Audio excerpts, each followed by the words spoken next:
दोस्तों स्वागत है तमारू आज विडियो में આપણે વાત કરવાના છે આરટી 2025 ના જે પ્રથમ રાઉન્ડનું પરિણામ આવી ગયું છે તો હવે આગળની પ્રવેશ પ્રક્રિયા કઈ રીતની થશે તેને લઈને જે અમુક લોકોના મનમાં સવાલ છે દરેક સવાલના જવાબ વિશે આજના વિડિયોમાં આપણે વાત કરીશું। तो जो તમે ચેનલ પર નવા છો તો ચેનલને સબસ્ક્રાઇબ કરી રાખજો આ જ રીતની માહિતી મેળવવા માટે। ચાલો વિડિયોની શરૂઆત કરીએ અને જાણીએ અમુક સવાલોના જવાબ વિશે। તો દોસ્તો અહીંયા વાત કરીએ શાળા પ્રવેશ આપવાની ના પાડે તેવી સ્થિતિમાં શું કરશો। તો જો પ્રથમ રાઉન્ડના પરિણામની અંદર જો તમને શાળા પ્રવેશ મળી ગયો છે અને જો તમને શાળા પ્રવેશ આપવાની ના પાડે છે તો તમે શું કરી શકો છો। તમે જોઈ શકો છો જવાબની અંદર ઓનલાઈન પ્રવેશ ફાળવ્યા બાદ જરૂરી આધાર પુરાવા સાથે જે તે શાળાનો શાળા સમયે સંપર્ક કરવાનો રહેશે।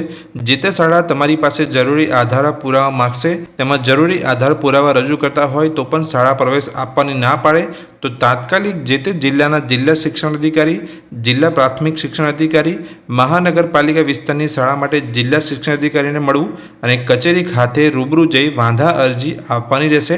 તો પ્રથમ રાઉન્ડના પરિણામના અંતે જો તમને પ્રવેશ મળ્યો છે અને જો તમને શાળા પ્રવેશ આપવાની ના પાડે છે તો તમે આ જે પ્રક્રિયા છે તેને ફોલો કરીને અહીંયા વાંધા અરજી કરી શકો છો। વાત કરીએ બીજા સવાલ વિશે કે જો તમને આરટીના પ્રથમ રાઉન્ડની અંદર પ્રવેશ મળ્યો હશે તો તમને જાણ કેવી રીતે થશે।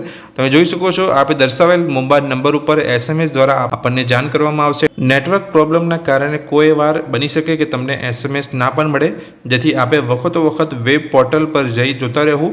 અરજી કન્ફર્મ થયા બાદ આપ કોઈ પણ સમયે આપનો અરજી નંબર અને જન્મ તારીખ એન્ટર કરી પ્રવેશની સ્થિતિ જોઈ શકો છો। આપણને પ્રવેશ મળ્યાની જાણ થયા બાદ તુરંત જે તે શાળામાં જરૂરી આધાર સાથે શાળાના સમયે પહોંચી જઈ પ્રવેશ મેળવી લેવો। જણાવેલ સમય મર્યાદામાં આપ પ્રવેશ નહીં મેળવો તો આપનો પ્રવેશ રદ થઈ જશે। પછીના ક્રમના બાળકને ફાળવણી થશે। તમને આરટીના પ્રથમ રાઉન્ડની અંદર પ્રવેશ મળ્યો છે કે નહીં તમને જાણ નથી, તમને SMS નથી આવ્યો તો તમે વેબસાઇટ પર જઈને તમારો જે અહીંયા એપ્લિકેશન નંબર અને તમારી જે બર્થ ડેટ છે એ એન્ટર કરીને તમારી જે પ્રવેશની જે સ્થિતિ છે તમે જાણી શકો છો અને જે તે સમય મર્યાદાની અંદર તમારે શાળાની અંદર પ્રવેશ લઈ લેવાનો છે। જો તમે પ્રવેશ નથી મેળવતા તો તે પછીના જે ક્રમના જે અંદર જે બાળક આવતું હશે તેની અહીંયા ફાળવણી કરવામાં આવશે।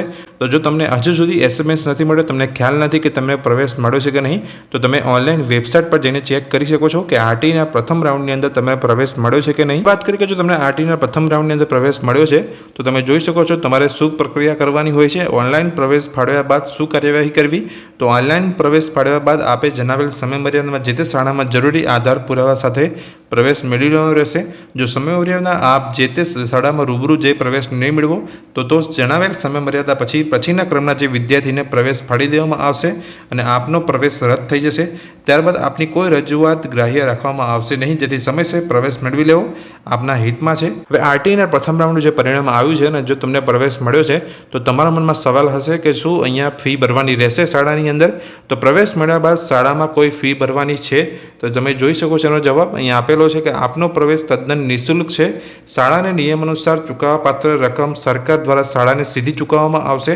આ ઉપરાંત આરટી એક્ટ 2009 હેઠળ પ્રવેશ મળેલ વિદ્યાર્થીઓને દર વર્ષે ડ્રેસ, બૂટ, પુસ્તકો, પરિવહન ખર્ચ, સ્કૂલ બેગ અને અભ્યાસને આનુષંગિક વસ્તુઓ ખરીદવા માટે વિદ્યાર્થી દીઠ 3000 લેખે સરકારશ્રી દ્વારા સહાય પૂરી પાડવામાં આવે છે। એટલે જો તમને આરટી પ્રવેશના પ્રથમ રાઉન્ડની અંદર પરિણામની અંદર જો તમને પ્રવેશ મળ્યો છે શાળાની અંદર તો તમારે શાળાએ જઈને જ્યારે પ્રવેશ મેળવો છો તો તમારે કોઈ પણ ફીસ ત્યાં ચૂકવવાની જરૂર નથી। અહીંયા સરકાર દ્વારા તમને બીજી પણ અહીંયા સહાય મળે છે એ તમે અહીંયા જોઈ શકો છો। ત્યારબાદ જે અમુક લોકોના મનની અંદર સવાલ છે કે શું શાળા ફાળવણીની અંદર ફેરફાર કરી શકાય તો અહીં જોઈ શકો છો આરટીયુ પ્રવેશના પ્રથમ રાઉન્ડના અંતે અને બીજા રાઉન્ડ પહેલાં શાળાઓની પસંદગીમાં ફેરફાર કરી શકાશે કે નહીં તો અહીં જવાબ તમે નીચે જોઈ શકો છો કે હા આરટી હેઠળ પ્રવેશનો જે પ્રથમ રાઉન્ડ જાહેર થયા બાદ પ્રવેશ ફાળવેલ જે તે શાળામાં જે વિદ્યાર્થીઓએ સમય મર્યાદામાં પ્રવેશ મેળવવાનો રહેશે તથા જે તે શાળાએ જરૂરી તમામ ડોક્યુમેન્ટ જમાવી કરાવી વેબ પોર્ટલ પર સમય મર્યાદામાં અપલોડ કરવાનો રહેશે। સમય મર્યાદામાં પ્રવેશ ના મેળવવા વિદ્યાર્થીઓનો આરટી પ્રવેશ રદ કરવામાં આવશે। ત્યારબાદ બીજા રાઉન્ડમાં પ્રવેશ ફાળવતા પહેલાં પ્રથમ રાઉન્ડના અંતે પ્રવેશથી વંચિત રહેલા વિદ્યાર્થીઓને SMS થી જાણ કર્યા બાદ જણાવેલ સમય મર્યાદામાં વેબ પોર્ટલ પર જઈ પોતાનો એપ્લિકેશન નંબર અને જન્મ તારીખ નાખી લોગિન થઈ ખાલી જગ્યાઓવાળી ઉપલબ્ધ શાળાઓ પૈકી પોતાની પસંદગી મુજબની શાળાઓ પૂર્ણ પસંદ કરી શકાશે। જો SMS ના મળે તો પણ પ્રથમ રાઉન્ડ બાદ વેબ પોર્ટલ પર જઈ આપ પસંદગીની શાળામાં જણાવેલ સમયગાળા દરમિયાન ફેરફાર કરી શકશો। પ્રથમ રાઉન્ડ જે તે વિદ્યાર્થીઓને પ્રવેશ ફાળવેલ હોય અને જે તે શાળામાં પ્રવેશ મળેલ હોય કે ના મળેલ હોય તેવા વિદ્યાર્થીઓ પ્રથમ રાઉન્ડ બાદ અને બીજા રાઉન્ડ પહેલાં પૂર્ણ શાળાની પસંદગી કરી શકશે નહીં। તો દોસ્તો અમુક જે આરટી પ્રથમ રાઉન્ડનું જે પરિણામ આવ્યું છે તેને લઈને અમુક જે સવાલો હતા તેના જવાબો વિશે તમને આ વિડીયો અંદર મેં માહિતી આપી। આ માહિતી તમને ગમી હોય તો વિડીયોને લાઇક કરજો। ચેનલ પર નવા છો તો ચેનલને સબસ્ક્રાઇબ કરી રાખજો આ જ રીતની માહિતી મેળવવા માટે। Thank you.